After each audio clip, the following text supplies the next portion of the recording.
Thanks for checking out this channel. My name is Eli with 8482. In this video, I'm going to be sharing 3 key strategies for landing your first paying video client. All right, so before we get into the 3 strategies, I've written down 4 requirements that I think every single person is going to need before they actually start creating a successful business, talking to people, landing clients, and getting legitimate paid work outside of your close friends and family. That is a portfolio. You need rates, you need equipment, or you need to have an outline of what rentals are going to cost, and you need some skills. All right, so number 1, portfolio. You need to have some specific work related to the field that you're trying to enter. So if you're shooting music videos, shoot a few free ones. Get some highlight clips that you can show to potential customers. All right, in my case, if you're working in the fitness industry, have some YouTube videos that you've filmed. Have some promo videos of different athletes, coaches, or trainers that you can use, get out there, and at least send to somebody if they do ever inquire about work. And it's really important that you lock in a specific answer to the question, how much is it to work with you? How much is it going to cost me? You should know that answer and feel confident in its ability to grow, but also in just saying it. You know, my rates are $60 an hour. My rates are $50 an hour. I'm $100 an hour. You know, be really confident. Choose a specific rate that's hourly. I recommend choosing an hourly rate for projects that are kind of undefined, or if you don't really know what you're getting yourself into, definitely proceed with an hourly rate or a fixed project rate. Know how much it's going to cost if somebody wants you to shoot with them all day. All right, this is an important question. What's a half day, right? So I would recommend hourly rate, half day, full day. And then if you do want to specialize in a specific niche like music videos, well, have a price for a music video from start to finish.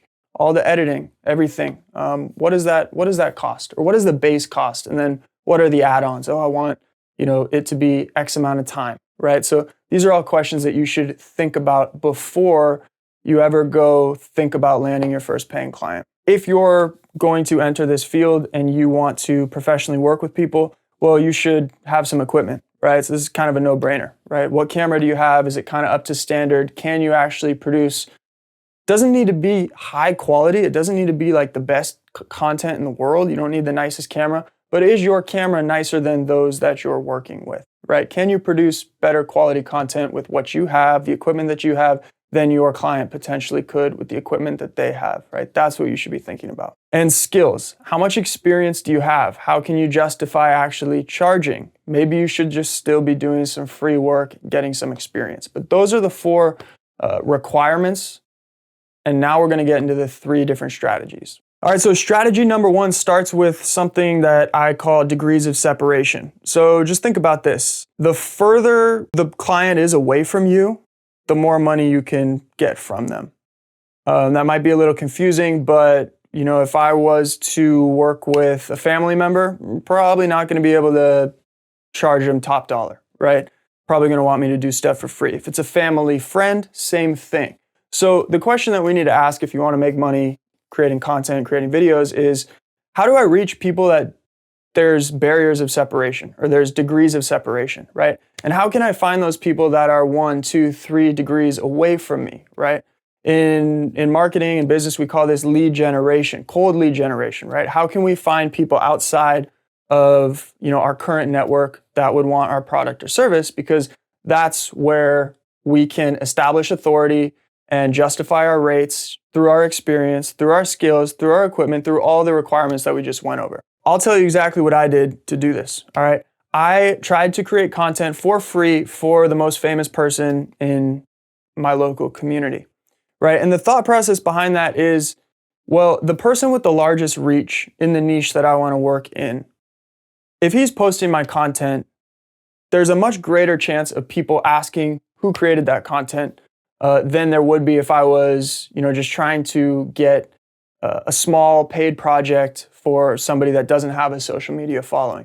So what I would recommend is making a list of all the people that you're associated with, that are in your network, in your local community, that are doing this or have already put out content successfully, and see if you can help them. See if you can create, a free promo video. See if you can get your work out there through a distribution platform, being somebody outside of yourself, not your own distribution platform, but that's in this specific niche that you're trying to get into. So if you want to shoot restaurants, go to, the nicest local restaurant, see if you can do a project for them for free.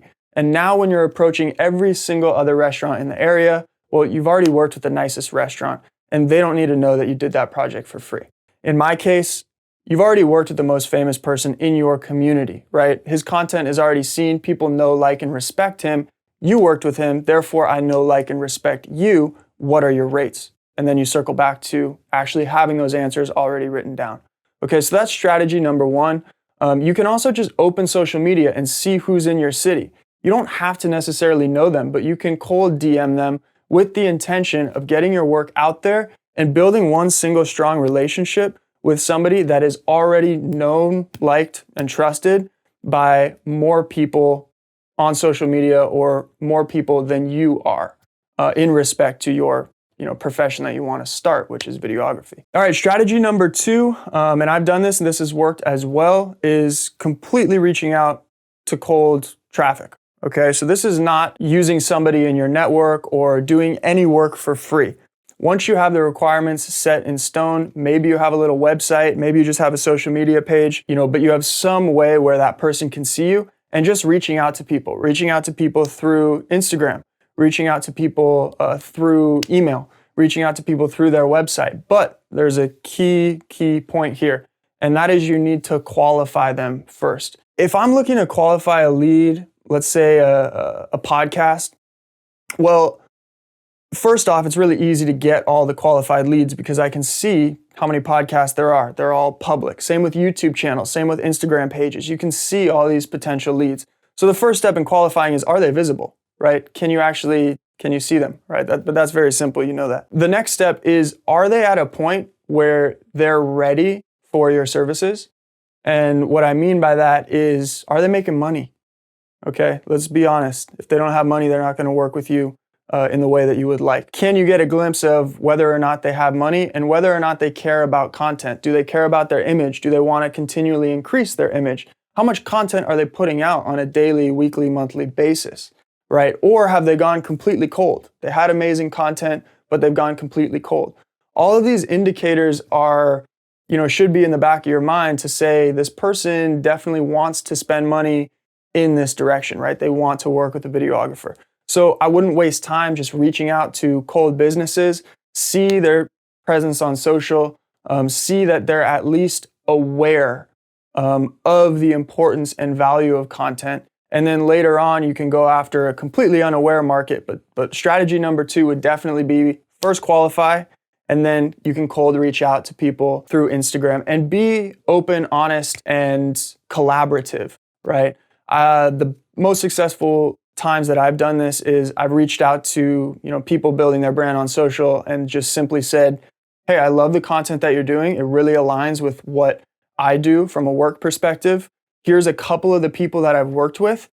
And if you ever need help reaching more people or you want to create a bigger impact online, know that I'm here, just a message away. And every single time I've sent that message, usually it results in a FaceTime call same day or next day. And then, they're sending me money that week and we're getting the ball rolling in terms of content creation. Okay, strategy number three, and this is a sneaky one, which I absolutely love. It's going to require some work up front, but it's a no-brainer in terms of landing new clients. And that is actually having the idea of the specific product or service and which business or brand you want to offer it to and doing it ahead of time. So I'll give you a specific example. Let's say there's a podcast that I want to land for $3,000 a month, and I want to create, 5 Instagram clips from each podcast episode, along with some Joe Rogan style segmented clips of the long form YouTube video. All the information is even on this channel, right? We show you how to rip YouTube content. We show you how to edit it. We show you how to resize it for Instagram story or Facebook story. We show you how to take a long podcast and chop it up into micro content. So all that information is here if you don't already know how to do it. But do it ahead of time. download and rip their entire podcast, right? Chop it up into those clips. Chop it up into sub clips. Whatever that package is that you want to sell them and really think that would be beneficial for them, just do it ahead of time. It might take you, 4 to 8 hours. It might take you a day, but that could be a lifetime client that's values over 50K, 100K, right? Depending on how long you work with them.